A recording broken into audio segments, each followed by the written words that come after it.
Hear NFL Legends players, coaches, and media members from around the country sharing their insights and stories with us year-round. Here on Thursday Night Tailgate.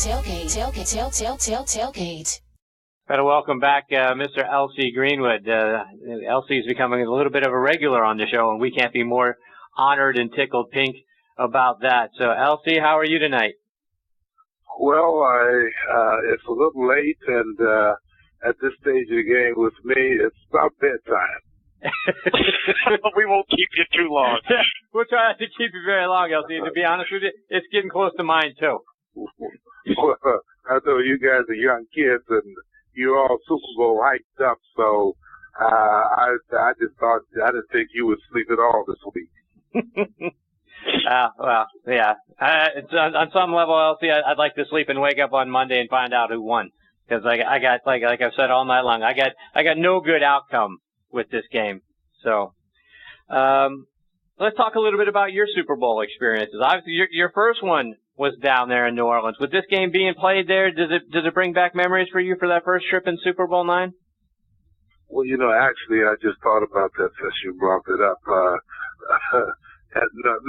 Well, yes, it does, and no, it doesn't, because it's been so long ago. Actually, I had excuse me, I had really forgotten that, not forgotten, but I had not even thought about our first appearance down there in New Orleans. Of course, when we were down, there were a whole bunch of things. We did our deal at Tulane Stadium, and it was our first trip to the Super Bowl. So there was just a whole lot of newness in it for us, and a whole lot of newness in it for New Orleans as well. But I think New Orleans is a great place to have a Super Bowl game. Mm-hmm.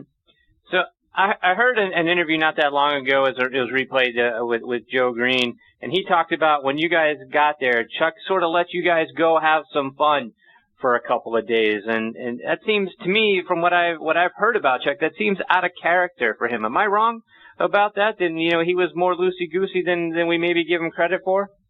Well, I don't think Chuck was loosey-goosey. I think he was understanding, and he understood who he had, what he had, the football team that he had, and during the first time that we had to experience anything like that, he probably thought it'd be great for us to go out and just have fun and forget that hopefully forget that we got a football game to play on Sunday. But then, naturally, being in Chuck's camp, he's going to remind you of that and bring that to your attention. But yeah, I think the reason, and probably, and I don't know, but since you brought that up, probably his intentions were to let us unwind a little bit and then bring us back to the football game. Mm-hmm. So which is great. Go ahead. I'm sorry. Actually, I was getting ready to say, which I think that was great strategy, because as you well know, all the things that happened during that week, and all, especially with us, with Dwight having the problems that he had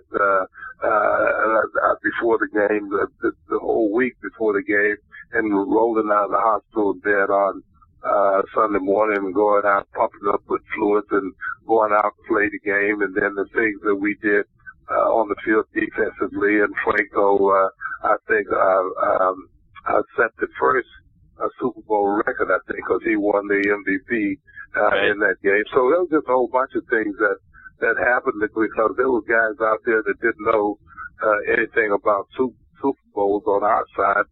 Nobody knew anything about Super Bowls. So we had all those guys out there, and we were out there just, having a good time. And we went out there on Sunday. When you know what you got to do and you go out in the field on Sunday, it's a good time out there. Mm-hmm. Yeah. And that was going to be my first question, was about Dwight White. I mean, we were kind of talking about it before the show. Yeah, he actually got an illness on the flight over to New Orleans, right? It was some sort of inflammation of the lungs or something like that, and he spent like... Yeah, I don't remember exactly what it was now, but he did contract something on the way there. It's New Orleans. Naturally, it was cold in Pittsburgh, and then we go down to New Orleans where, it's hot now. And then there was just some things, I guess he contracted on the way down there and end up on the when was it, Tuesday, Wednesday that week, I think, he got real sick, so they had to take him to the hospital. And he wasn't really even expected to play, but, you get there, and I see these guys talk about, I just can't go today. But, when you get to those once-in-a-lifetime opportunities, you find a way to do it. You find a way to make it happen. Mm-hmm. Yeah, I mean, he comes in like 20 pounds under his normal playing weight at the last second, and then he actually accounted for the Steelers' first point when he sacked Tarkenton in the end zone for a safety. Mm-hmm. Mm-hmm. So you got these two defenses ranked number 2 and 3 in the league. Did you think it was going to be that much of a defensive battle in the first half, or did you think at some point somebody was going to break it open? Actually, I'm surprised that the game was as close as it was on either side. I, of course, have a lot of confidence in our team and knowing what we were up against. And, Minnesota Vikings, I think, had been there. It was either 2 or 3 times before. So, we were, as a matter of fact, it was quite strange all week because all you media people were looking at the Vikings and talking to the Vikings, and we would just go out for our press conference, and we'd be out throwing footballs with each other because the media didn't talk to us, wasn't talking to us too much. So it was kind of. I think you all may have helped that situation. I'm not saying you because I don't know if you were born there, but I'm saying you media. You probably helped the situation because we got a little frustrated being ignored out there doing press conferences when we were called to go do press conferences, and we had to go out and throw footballs around. Wow. So here the Vikings, they were actually had not that great of a pass defense, and they actually had a good run defense. So I'm looking at the game, and I see you guys run up all these yards. I mean, you had almost 250 yards rushing against these guys. So was the original game plan to actually attack that weak secondary through the air, and something happened, and you guys had to turn to the running game? How did that all, come about? No, you wouldn't dare ask me a question like that. Have a defensive end. All I do want to do was go out and play football. I don't know what they were doing out there offensively. I wanted to. My objective is the 3 guys that played there beside me, and the 3 guys that played behind me as the defensive linebackers. All we wanted to do was see who they give the ball to and go get them. And that's what we tried to do. And not only that game, but in every game, so we want to see who the quarterback gives the ball to, and we're going to go get him. If he's keeping, we have to him. So, a lot of time I think Tarleton ran into those problems. He tried to keep the ball. So by him trying to keep it, we were after him. So with that, defensive line, we don't go out telling everybody that we are roll scholars or anything like that.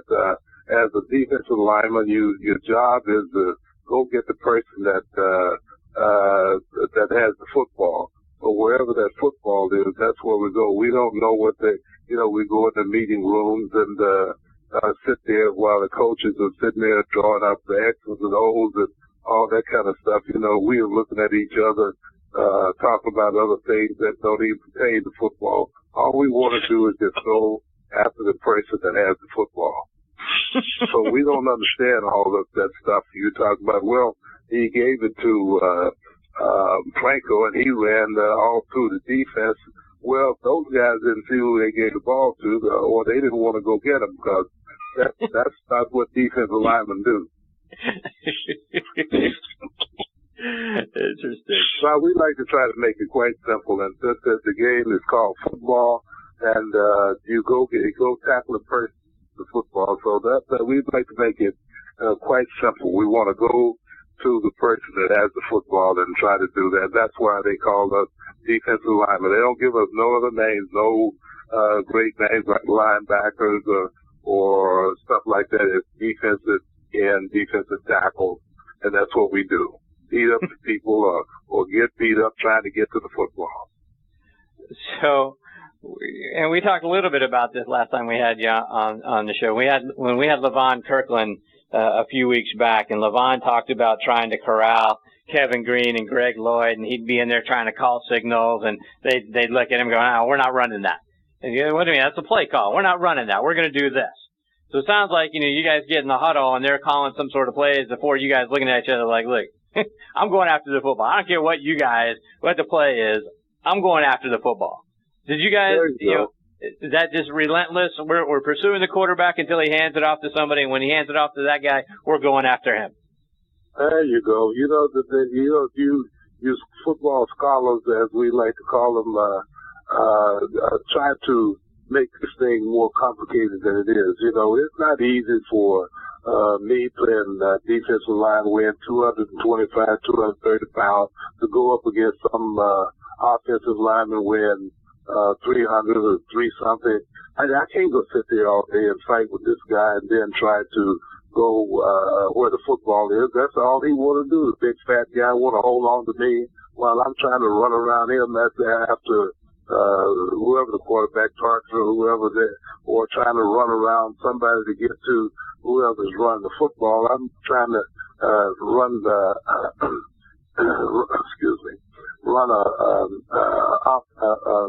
a ball carrier down with a 300-pound offensive lineman hanging on. That's not easy. So that's what we try to do as defensive linemen. We don't want all that baggage. We just want to go. We don't need to know, sit there and listen to the coaches talk about the X's and the O's. X's and the O's are not running footballs and not making tackles. It's the people out there on the football field that's doing it. And those people being you and you being defensive linemen. Right. So you obviously got to play in 4 Super Bowls. One, like we talked about, it was in New Orleans. You played twice in Miami, and then at the end you got the game out in Pasadena. Which city did it up the best? Where was the best Super Bowl that you got to play in? Just from the city did a great job in welcoming us and in providing for us. Well, yeah, as I said earlier, I think New Orleans is just a great place for a Super Bowl game. It's just, and I say that because the convenience of everything. The stadium, you can walk to the stadium. From the French Quarters. Excuse me. From the French Quarters, you can walk to the football game, and the fans, they get a chance to just kind of, hang out with each other because, we get on a bus, taking a trip to the Superdome, which I think it took probably 15 minutes or so on a bus. And, we see fans that we saw the night before going in the hotel. We see them coming out of the same bar we saw them going in the next morning. So that they walking down singing, "Here we go, and all that kind of stuff, Okay. So New Orleans, I thought, and I still think it's just a great place to have a big game like that because it does not take away, but it does add to the ambiance and the whole football environment. People are walking, talking, and acting a fool and doing all kinds of things on the way to the football game. I think it's a great city to have that kind of function in. Yeah. When you guys played the Rams in Super Bowl 14 in Pasadena, it was essentially a home game for them. But as you mentioned, no team travels like the Steelers. There's no fans like Steeler Nation. They represented you guys well out there. Talk about how well, you guys felt supported as you went, not only, to Super Bowls, but on road games to have the fans just kind of always take over the opposing city's town. Well, the interesting part about us as a football team, they always had us in some kind of out of the way place, so we didn't get a chance to really participate in all the activities leading up to and surrounding the game. We were just, it's a business, we were football, that's what we did. We were, around it, we had to be, taken to the hotel with security because our fans were so wild, and they just kind of hung out outside the hotel. You walk out the hotel, you get bombarded by fans. You come back to the hotel, the same thing is going on. We do, the Steeler Nation. That's something that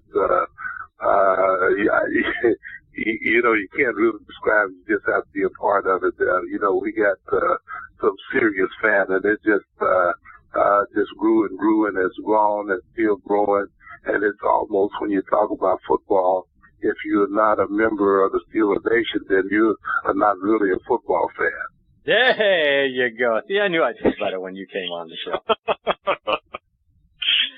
So, LC, when you look at you guys beating the Cowboys twice, was beating the Cowboys extra sweet because they always went around touting themselves as America's team? Did that get under your craw? You talk about Steeler Nation and all of that.